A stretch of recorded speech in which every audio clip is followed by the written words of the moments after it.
Assalamualaikum warahmatullahi wabarakatuh. Hello everyone, good morning. Thank you for coming to my presentation today. My name is Anissa Agustina. In this opportunity, I would like to present short story Malaikat Kecil with a pragmatic approach. Oke, sebelum masuk ke pembahasan, di sini saya akan menjelaskan sedikit mengenai cerpen. Cerpen adalah suatu bentuk cerita sederhana yang menguraikan kalimat sehingga berbentuk paragraf yang berisikan permasalahan-permasalahan atau konflik serta penyelesaian dalam cerita. Cerpen juga merupakan cerita yang banyak diterbitkan pada media seperti media online, koran, majalah, dan bahkan cerpen juga sudah dijadikan sebuah buku antologi.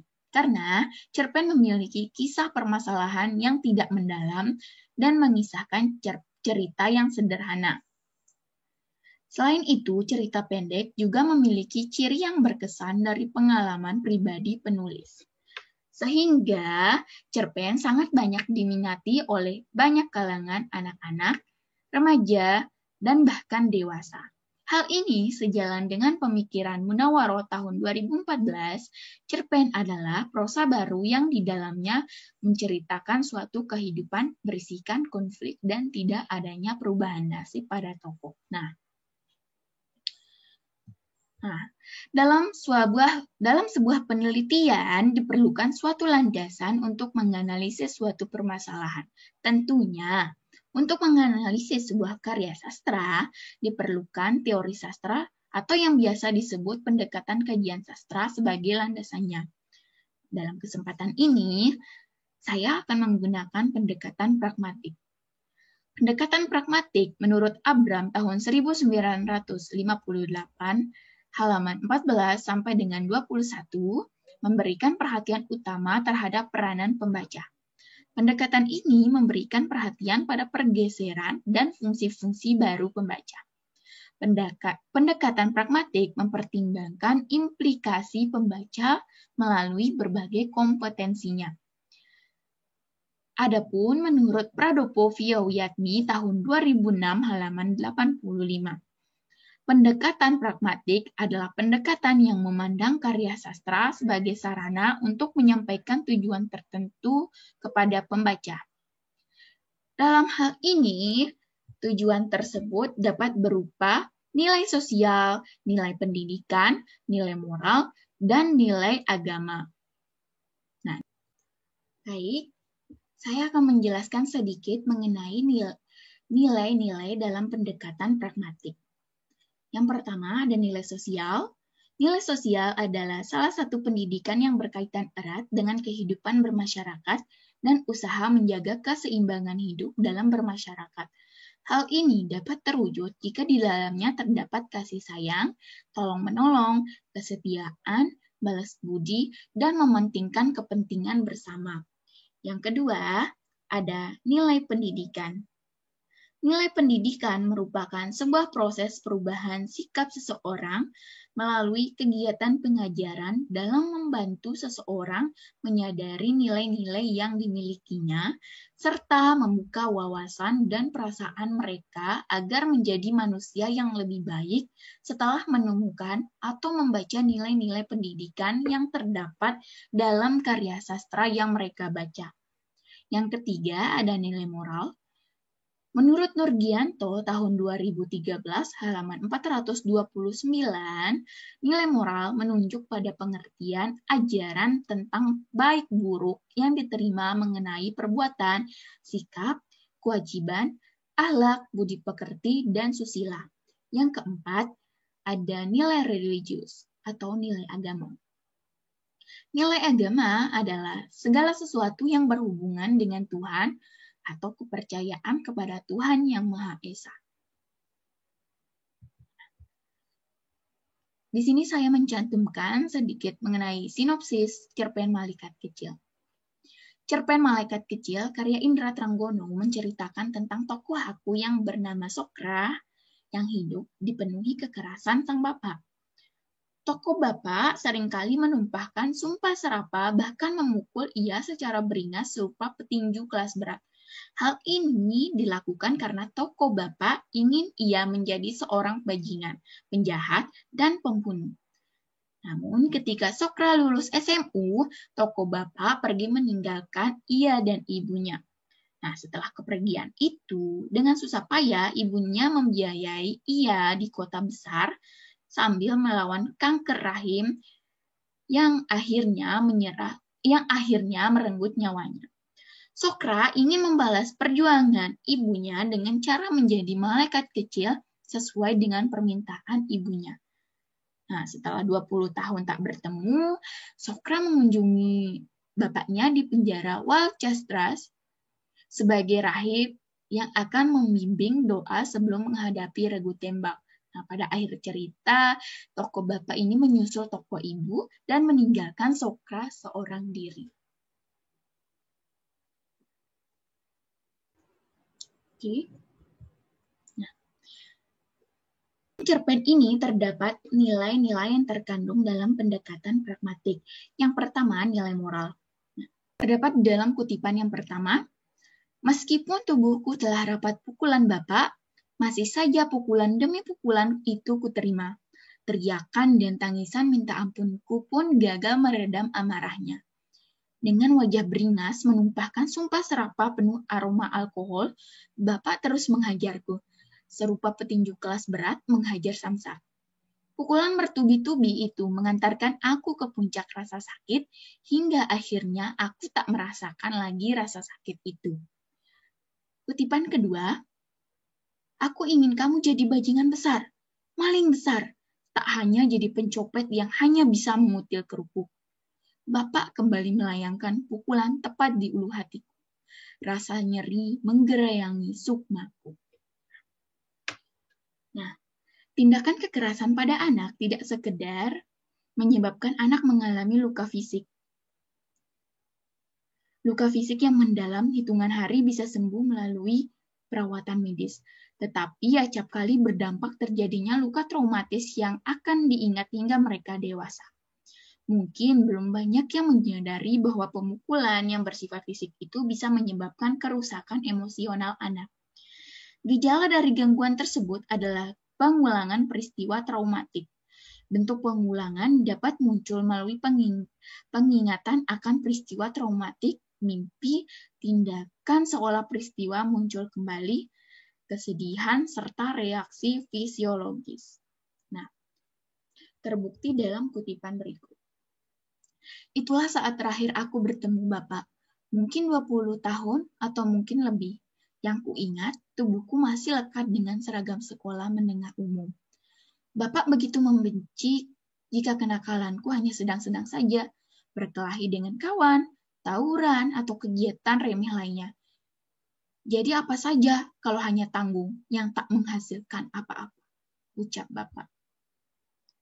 Nah, dalam kutipan tersebut, Sokra masih mengingat kejadian itu bahkan setelah 20 tahun berlalu.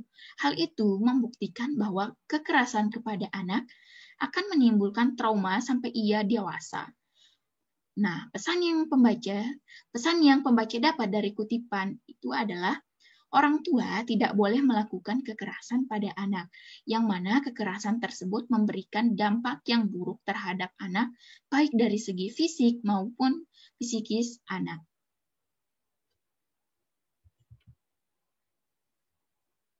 Nah, nilai moral yang selanjutnya ada pada kutipan, maafkan aku telah mengecewakan Bapak. Aku sudah berusaha keras, tapi ternyata aku sama sekali tak berbakat menjadi perampok, maling, atau pembunuh macam Bapak. Maafkan aku. Pada kutipan tersebut terlihat Sokra meminta maaf karena menjadi orang baik. Seyogianya orang minta maaf karena telah melakukan sesuatu yang buruk. Tetapi meminta maaf sangat efektif dalam mengatasi konflik interpersonal. Karena meminta maaf merupakan sebuah pernyataan tanggung jawab tidak bersyarat atas kesalahan dan sebuah komitmen untuk memperbaikinya. Dalam cerpen ini juga pengarang juga ingin menyampaikan bahwa sejahat apapun orang tua, kita harus tetap menghormati dan berbakti. Terbukti dalam dalam kutipan berikut. Mungkin Bapak perlu bimbingan untuk berdoa? Kenapa kamu bilang begitu? Apakah kamu... Ya, aku ditugaskan untuk membimbing Bapak untuk berdoa. Oh, jadi kamu ini pendoa, semacam rahib anakku? Apakah Tuhan sudi menerima doa pendosa macam aku ini? Aku mengangguk pelan. Kulihat mata Bapak berkaca-kaca.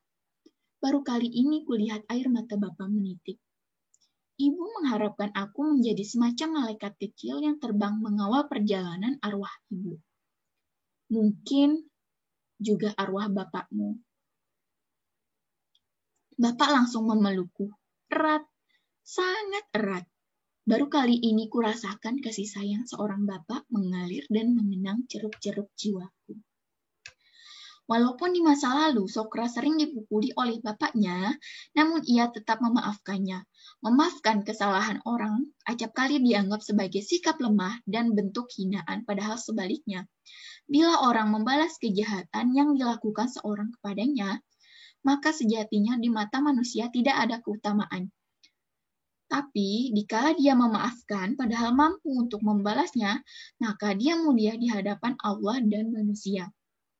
Dalam kutipan ini terdapat juga nilai sosial, yakni telah berhasil menjadi malaikat kecil sesuai dengan keinginan ibunya, karena ia ingin membalas budi ibunya. Malaikat kecil yang dimaksud dalam cerpen ini adalah pendoa atau rahib. Selain itu, ia juga membantu membimbing bapaknya untuk berdoa. Nilai yang selanjutnya adalah nilai pendidikan. Dengan susah payah, ibu membiayai aku kuliah di kota besar, sebuah peradaban baru yang melucuti keprimitifanku. Otakku bekerja keras menyerap gagasan-gagasan gemerlap yang mungkin datang dari langit. Tidak serupa kuliah rutin Bapak yang mengajarkan kekerasan, darah, dan darah. Nah, mempunyai bapak seorang bajingan yang ingin dirinya menjadi seorang bajingan juga tidaklah mudah. Namun, Sokra berhasil terlepas dari kemauan itu dan memulai hidup yang baru dengan melanjutkan sekolahnya. Pada umumnya, pada karakter diri seorang tidak muncul secara tiba-tiba. Diperlukan banyak proses pembelajaran, internalisasi, dan pembiasaan. Nah, apapun masalah yang kita hadapi, kita tetap harus menggapai cita-cita. Yang selanjutnya ada nilai agama. Tapi kenapa Bapak harus membunuh Hakim Agung Lopez Manes itu, bahkan sampai menghabisi keluarganya? Bapak tersenyum, sama sekali tak menunjukkan penyesalan. Ya, kenapa tidak? Itu memang pekerjaanku. Ada orang yang merasa dirugikan oleh keputusan Pak Lopez. Ia berani membayarku dengan mahal. Dan aku sepakat pada aturan permainan. Tidak akan menyebut nama dia. Tapi kalau Bapak mau mengungkapkan otak pembunuh itu, barangkali hukuman Bapak tidak akan seberat ini. Untuk apa? Sejelek-jeleknya pembunuh adalah yang mengingkari kesepakatan dan bersikap pengecut. Dalam kutipan tersebut, pengarang menyampaikan pesan melalui tokoh Bapak bahwa ketika kita sudah berjanji, maka harus ditepati. Itu pun dalam ajaran Islam juga dijelaskan bahwa seorang yang tidak bisa menepati apa yang telah dijanjikan termasuk ke dalam golongan orang munafik. Nah, pesan yang dapat kita ambil dari kutipan tersebut adalah kita harus berhati-hati dalam berjanji karena janji adalah hutang sampai mati pun akan tetap ditagih. Maka dari itu, apabila kita memang tidak mampu menepati janji, hendaknya tidak usah mengatakan janji. Nah, kesimpulan, pendekatan pragmatik merupakan pendekatan yang menjelaskan tanggapan atau penilaian pembaca terhadap karya sastra. Semakin banyak nilai-nilai atau pelajaran-pelajaran yang diberikan kepada pembaca, maka semakin baik karya sastra tersebut. Berdasarkan hasil analisis pragmatik, dapat disimpulkan bahwa cerpen Malaikat Kecil karya Indra Tranggono merupakan suatu karya yang baik dan bermutu. Cerpen ini tidak hanya menggambarkan suatu nilai kebaikan, tetapi juga terdapat nilai yang buruk. Salah satu contoh yaitu tindakan kekerasan yang dilakukan toko Bapak pada toko aku. Oke, thank you for listening to my presentation. Assalamualaikum warahmatullahi wabarakatuh.